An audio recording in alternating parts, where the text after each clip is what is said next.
Hi guys, உட்காந்துருக்க செட்டப்பை பார்க்கும்போது திண்டுக்கல்லோ மதுரையிலையோ உட்காந்துருக்க மாதிரி இருக்கும். இல்லைங்க, நியூசிலாந்து ஆக்லாண்டில் சாண்ட்ரிங்கமில் ஆர்ஆர்கே மெட்ராஸ் கஃபே தான் வந்திருக்கும். ஆர்ஆர்கே மெட்ராஸ் கஃபே இங்கே என்ன ஸ்பெஷாலிட்டின்னு பார்த்தீங்கன்னா, சவுத் தமிழ்நாடுல கிடைக்கக்கூடிய எல்லா டிஷ்ஷுமே பார்த்தீங்கன்னா இங்கேயும் கிடைக்கும்.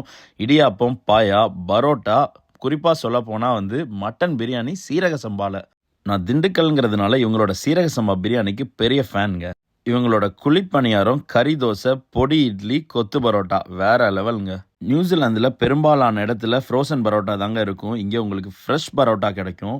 இங்கே ரெஸ்டாரண்ட் மட்டும் கிடையாதுங்க, இவங்க கேட்டரிங் சர்வீஸும் பண்ணுறாங்க. மினிமம் 8 பேர்லேருந்து 500 பேர் வரைக்குமே ஃபுட் ரெடி பண்ணுறாங்க. கொலாப் பண்ணியிருக்க ப்ரொஃபைலை ரீச் அவுட் பண்ணி நீங்களும் உங்கள் ஆர்டர் பண்ணிக்கலாம். டெசர்ட் பார்த்தீங்கன்னா மதுரை ஃபேமஸ் ஜிகர் தண்டாவும் நன்னாரி சர்பத்துங்க. நம்ம ஊர் டேஸ்ட் அப்படியே அந்த சர்பத்து கண்டிப்பாக ட்ரை பண்ணுங்கள். என்னோட பர்சனலைஸ்ட் எக்ஸ்பீரியன்ஸ் பார்த்தீங்கன்னா, நியூசிலாந்தில் இருந்துக்கிட்டே மதுரை திண்டுக்கல் சைடு சாப்பிட்டா எப்படி இருக்குமோ அப்படி இருந்துச்சுங்க. இவங்க நம்ம ஊர் முறுக்கு, தட்டுவடை, இனிப்பு, காரம் எல்லாமே இம்போர்ட் பண்ணி இங்கே சேல் பண்ணுறாங்க. அதையுமே ட்ரை பண்ணி பாருங்கள்.